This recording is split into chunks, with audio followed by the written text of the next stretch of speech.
Welcome to the Smart Dad Podcast, where we help you lead well at home, in business, and in life. I'm your host, Derek Moore. Smart dads are intentional, engaged, and ever learning. Whether you're a seasoned dad who's been through it all, a new dad still figuring it out, a supported dad with a great woman at your side, or a solo dad carrying the load alone, this podcast is for you. No matter your background, your challenges, or your goals, fatherhood is a journey of growth, and we're here to do it together. Each week, I'll share insights that I've garnered throughout my life of raising kids, building businesses, and leading others. I'll definitely share some failures, some successes, and I'll even be able to show you tools and strategies that you can use to become a smart dad in your own life.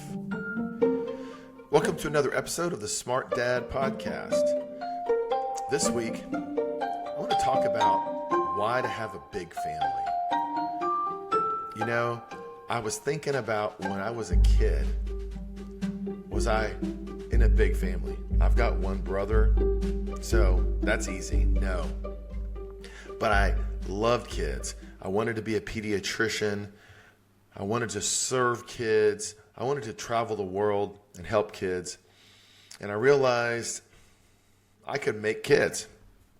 I got married young, and I don't know if it was a personal mission.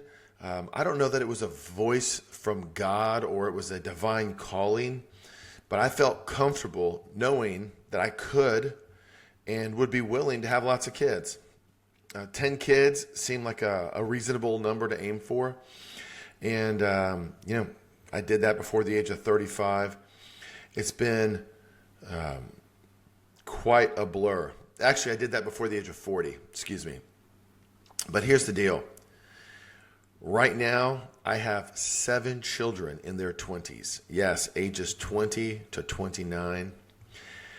And it just got me thinking about, I'm on the halfway mark. I'm right at the midpoint. My 8th just graduated high school. So I have 3 kids in college, 5 kids out of college. I've got 1 in New York, 1 in Atlanta, 1 in Scotland, 1 in Colorado, 1 here in Houston. The 3 college kids are spread out around the state. And it's an interesting thing to look and say, I'm halfway through. I have 7 kids, still 14 and under. And you may be thinking, I can't even imagine how he does it, how they do it. What's his wife like? And what was the mother of the kid doing at this point and that point? And why would she agree to that? And what is going on in their brains?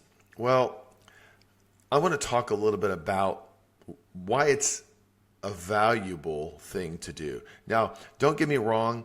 Some of the numbers I'm talking about today, they're not going to convince you, but just hang around and maybe we can address this at the end. But I was thinking back to 20 years ago.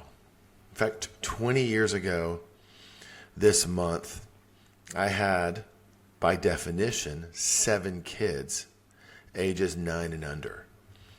A newborn all the way up to a 9-year-old. Let that land for a second. 7 kids under the age of 10. I lived in a blur. I lived in a high energy, coming and going. But fortunately, at that time, I was homeschooling the kids, so we didn't have to be anywhere. We could go to the zoo. We could go to the park. We could go for walks. We could read. We could color. We didn't have TV. I don't think we had any TVs in the house. And it was difficult. In fact, after church one day, apparently a pastor friend saw me across the parking lot. He called me later that week and said, "Hey man, I saw you trying to kind of make your way through the parking lot. You just looked overwhelmed. You didn't look very happy. You were kind of barking at the kids and trying to keep everyone moving along. And I just want to check in with you. Are y'all doing okay? How are you doing? I laughed. I was like, honestly, man, I didn't even see you. I don't know. I was just probably trying to survive. And he asked me a very simple question. Are you happy? And I thought, that's a funny question, because I'm okay, but I'm not happy. I mean, this season is hard. It's supposed to be hard. I just turned 30. I've got 7 kids. I don't expect every day to be happy. I don't wake up and say, well, if I'm not happy, I'm doing something wrong in life. I don't believe in Epicureanism. I don't believe that your job is to be happy in life. That's really not my worldview. But I am living my life on purpose.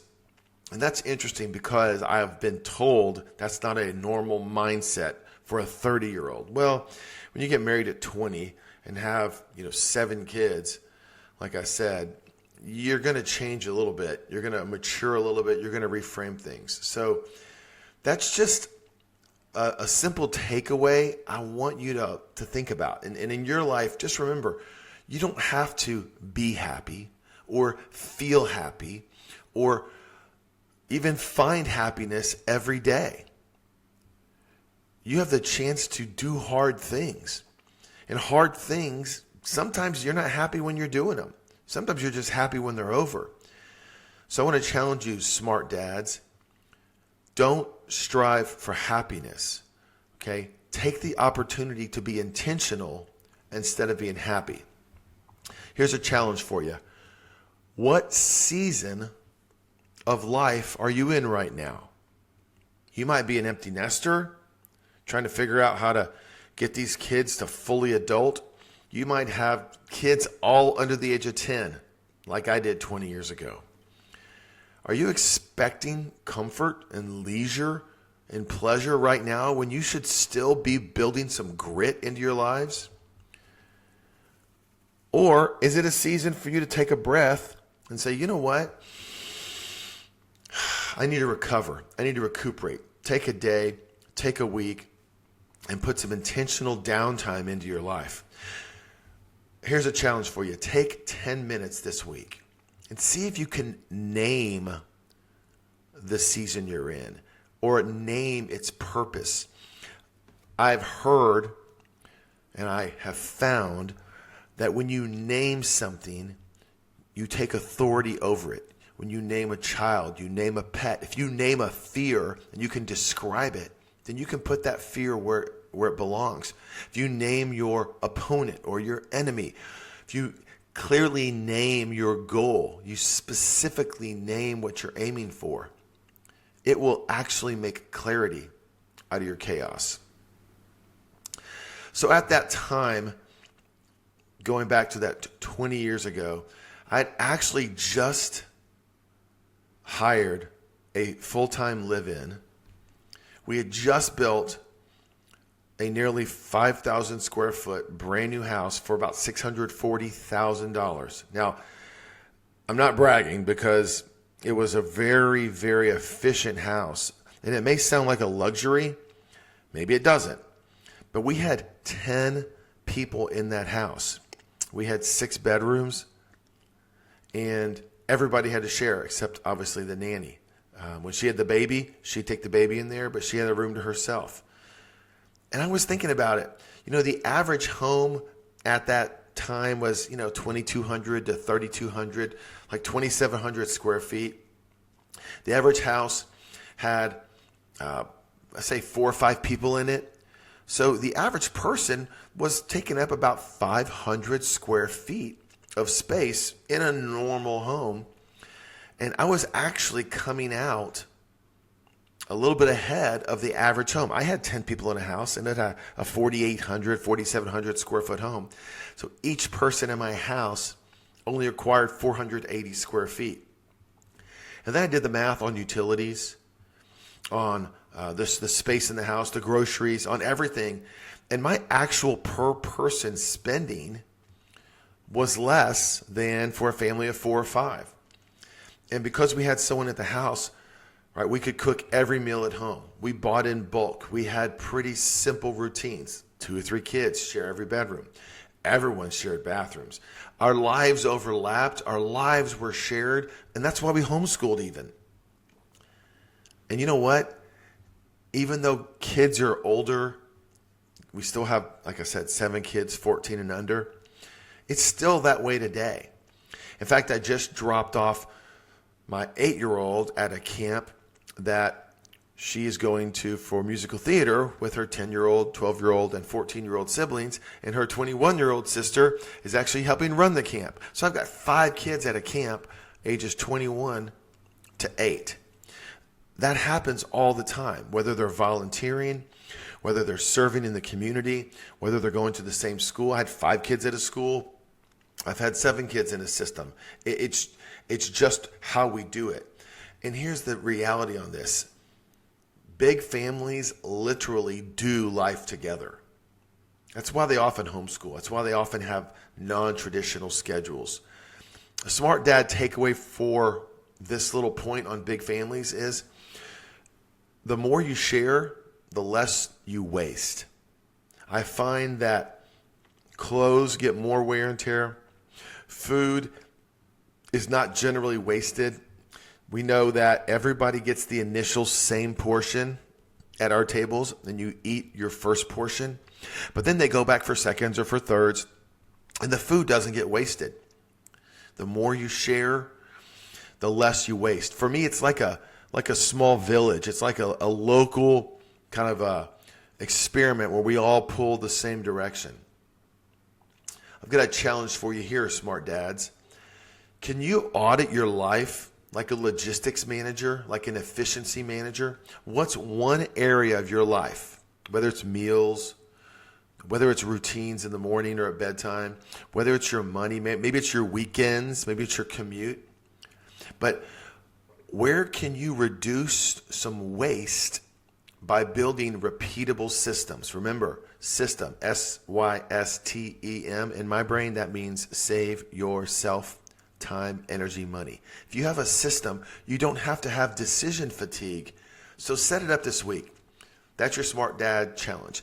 Find something, even if you just start with a checklist, because systems create routine.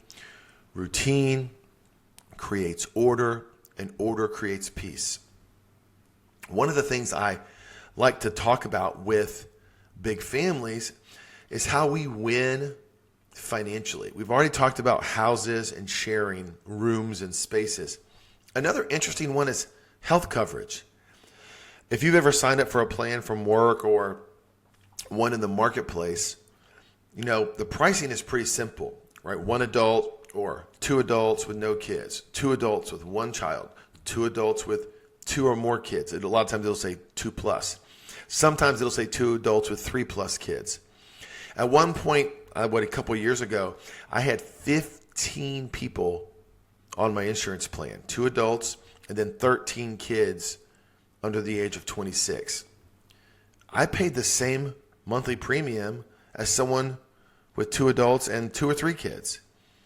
We had different copays, deductibles, and even the max out of pocket. That plan became essentially a fixed cost. I knew that it was going to cost me this much a month.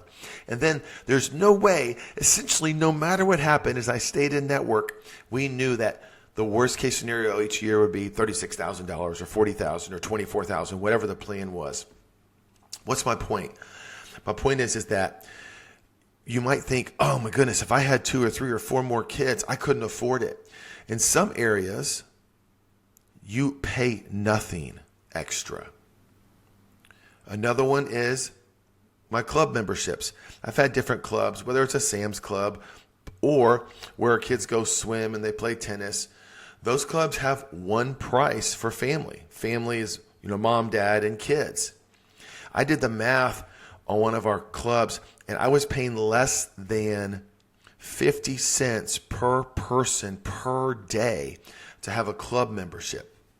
They had free reign of the lazy river, the slides, the tennis courts, the bowling alleys. There was free childcare. We had pickleball courts. We had arcades. We've got animals. It's an incredible experience. And I pay the same price as someone who has one child. Why? I don't know. I don't care. They didn't put me in charge of pricing. So I'm not taking advantage. I'm not scamming anybody. They set the prices.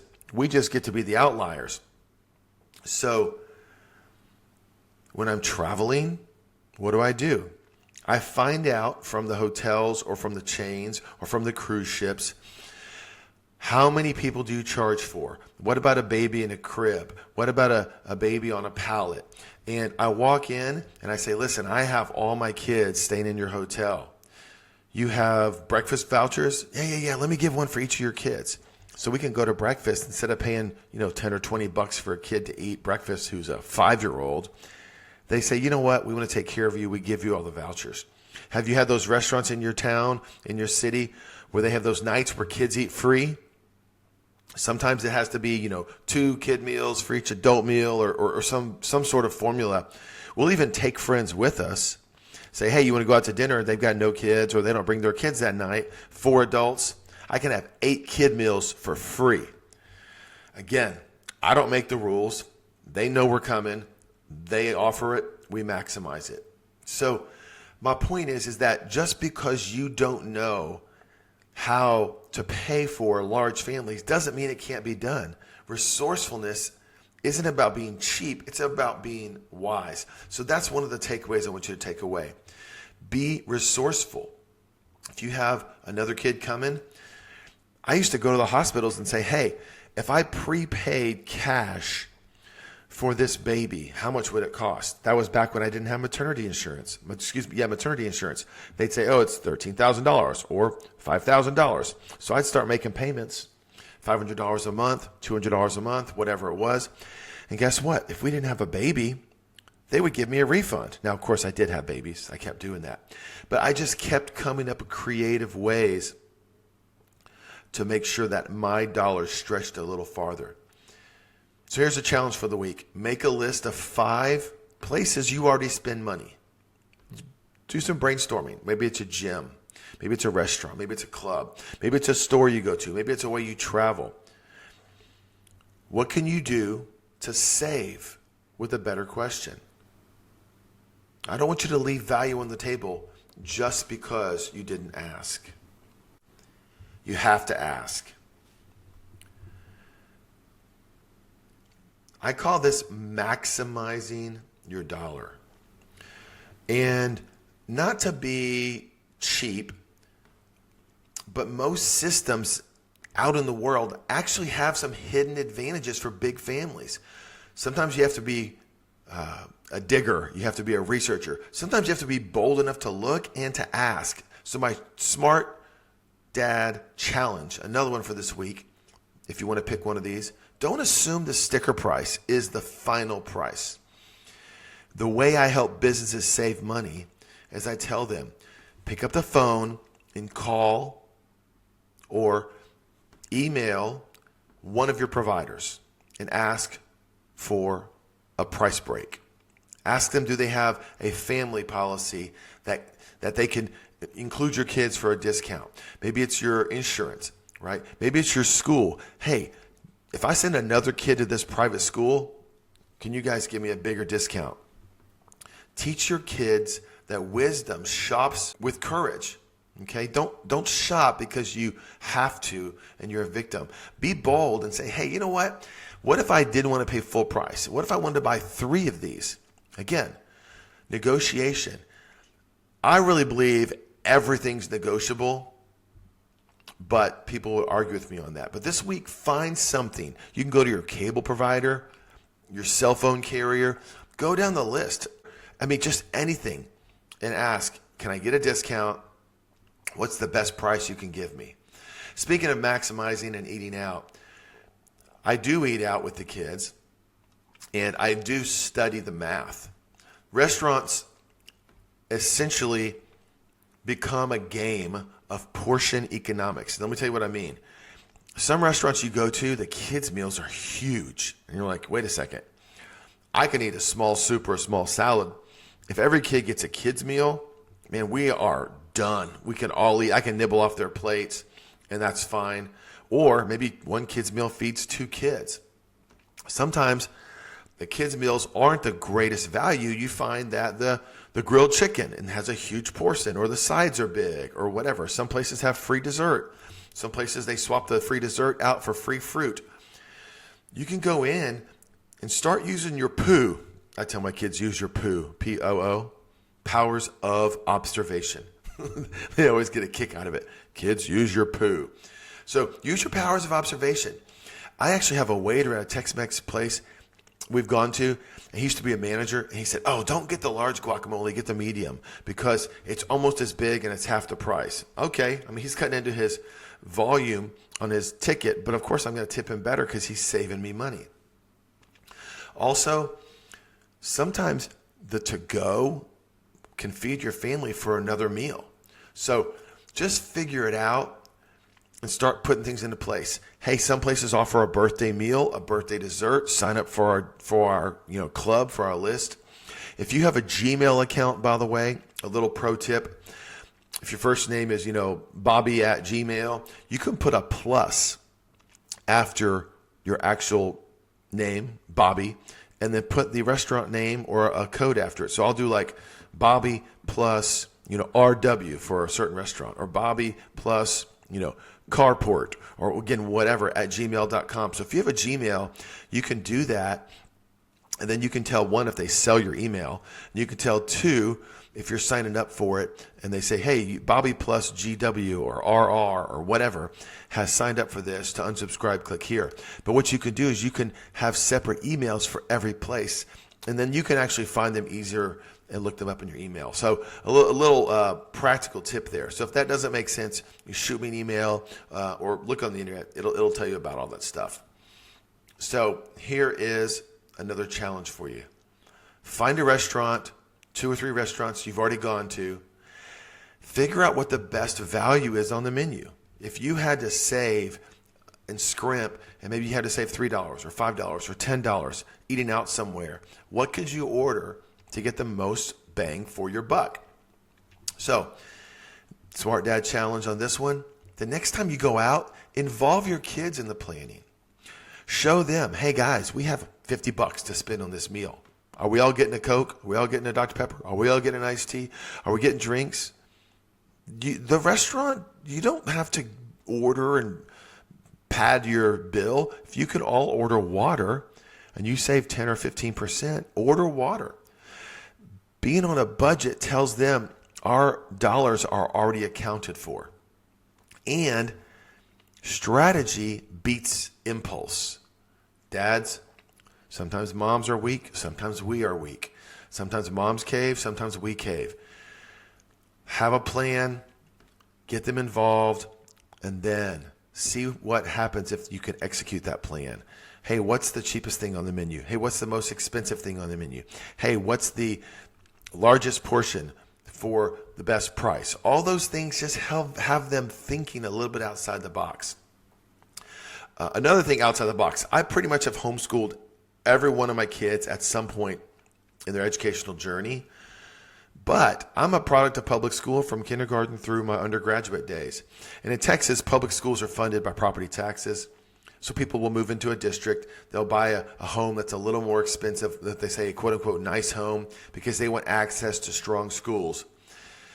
Well, if I were in a district and my neighbor had 2 kids going to, let's say, kindergarten and 5th grade, or 8th grade and 10th grade, and they have the nearly identical house as I do, but I had 7 or 5 or 10 kids in the public school system, who's getting a better value there, right? It's a hidden value in the system. Same house, essentially the same taxes, but I'm getting 5, 7, or 10 kids in the school system, and they're only getting 2 in.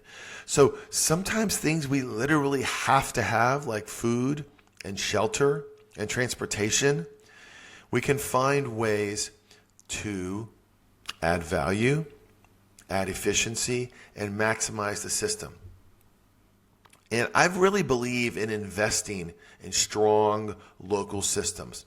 I've sent my kids essentially to the same schools, public or private, eaten at the same restaurants, lived within 3 miles of the same intersection almost my entire life. About 90% of my life since I was 5 years old, I've lived super close. I've moved, bought houses, built houses.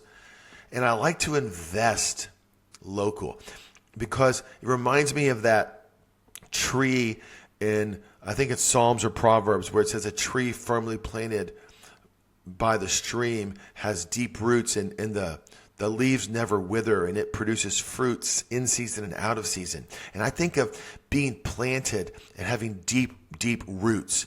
And what happens when you're a big, strong tree? You can withstand storms. You can provide maybe just shade, shelter for people to rest under. People can climb, produces fruit. And then the water that's deep into the ground, that tree that's been there for decades and decades can reach down and grab that water, even during a dry season. So if you can be the established, strong tree for your immediate nuclear family, maybe your extended family, maybe your family that you pick, that's your friends, your neighbors, maybe those who live across the city, state, country, or world who are passing through, and they know this house is steady and it's ready for me to be a part of, or this family is always welcoming. It reminds me of my mom and dad. And every year for 25 years or so, maybe almost 30 years, we've done Thanksgiving, and it's like a family reunion. My mom and dad welcome everybody from all over the country. They come even from Canada and Europe if they're out of town, out of country. And we pour into our local roots. In that case, it's family. Maybe it's for you, it's geography. Maybe it's where you went to high school or college. I don't know, but when you invest in strong local systems, you're going to multiply your return just by showing up. In fact, my kids have now outpaced me in giving to the local community. I'm very much a volunteer, humanitarian, giving back philanthropically with my time. But I started adding up my first 1, 2, 3, 4, 5, 6, 7, 8 kids, plus 9, 10. My first 10 kids, they've all volunteered in the local church, in the local community. And their total hours have actually surpassed my total hours. And it's one of my love languages, acts of service. So my point for this, dads, is whether it's public schools, local churches, restaurants, theater, invest where you are, and you're going to get a return that's beyond the money, beyond the efficiency. It's going to be an emotional, relational, and deeper root return. I don't know how many people you have to haul around. I don't have any more 15-passenger vans. I used to. And when I did, man, they were not the prettiest vehicles. It was not going to win me a popularity contest. But at one point, we had 2 of them because none of the kids were the age of 16. And we had to be able to haul kids around. And I tell you what, my cost per mile per passenger was the best in town for a non-commercial vehicle. I could move 10 kids, 7 kids. I would throw some neighbor kids. We could whatever. And it was not a beautiful $50,000 or $70,000 SUV. It was a $13,000, $21,000 15-passenger van that got the job done. In fact, they were pretty nice leather captain's chairs. I mean, it wasn't a beater. It was nice on the inside, just nothing to look at on the outside. One of my buddies actually asked me, "Hey, can we rent your van from you to take my daughters for a trip to the beach for her birthday?"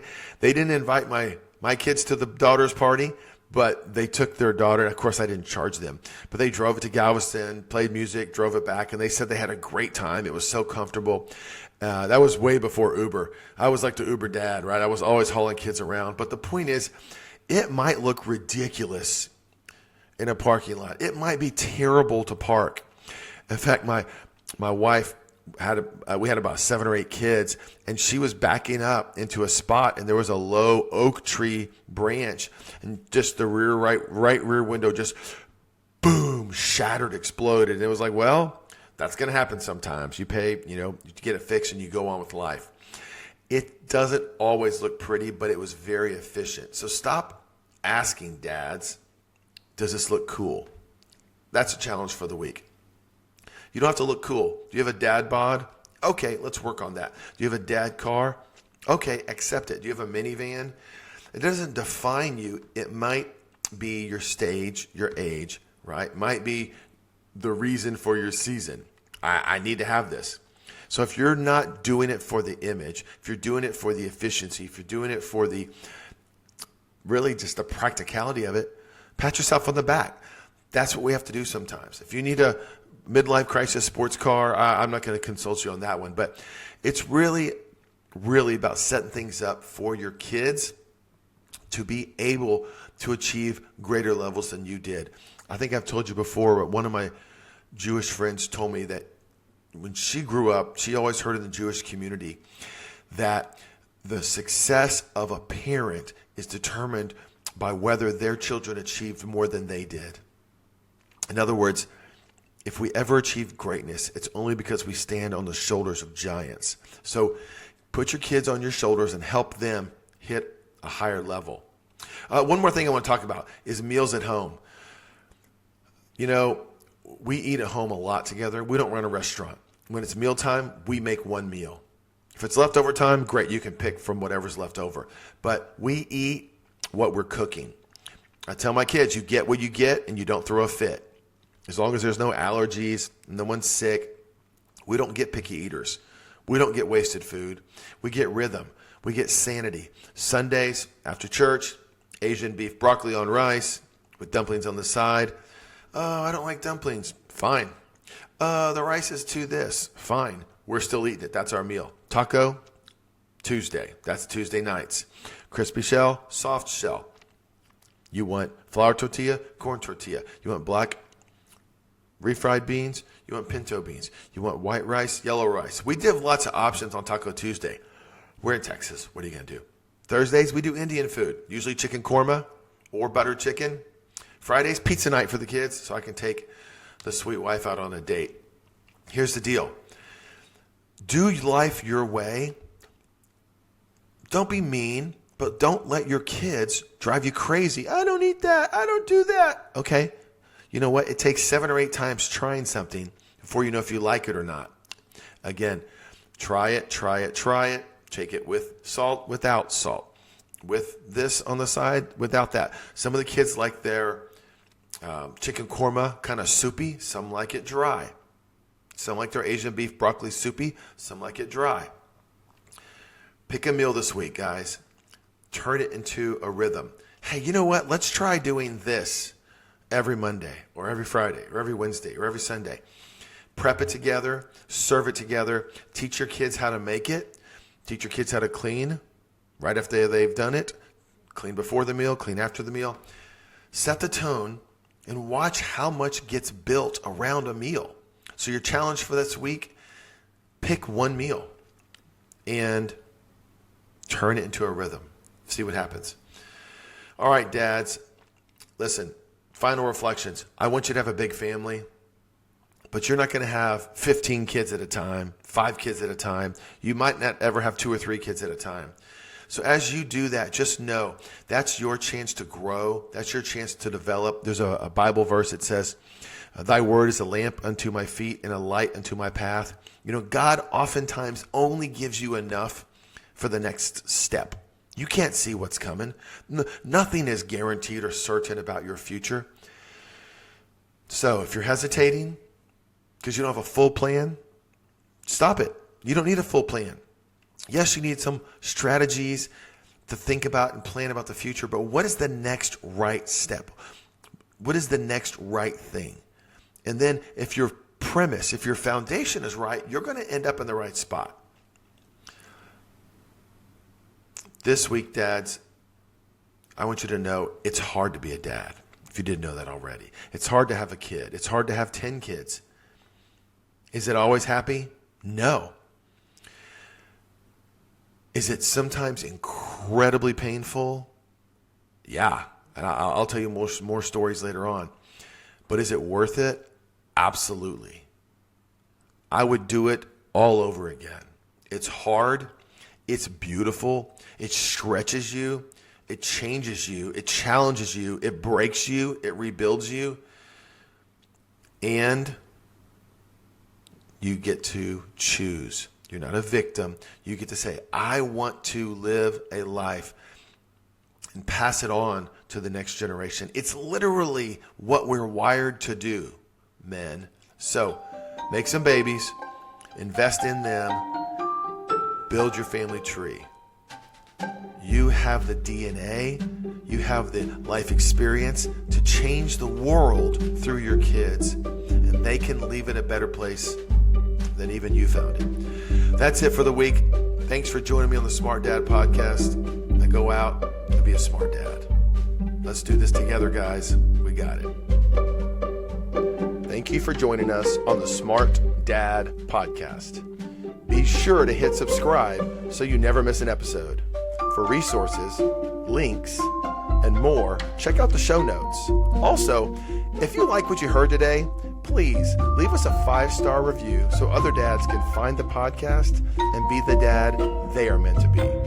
Now go out and be a smart dad today.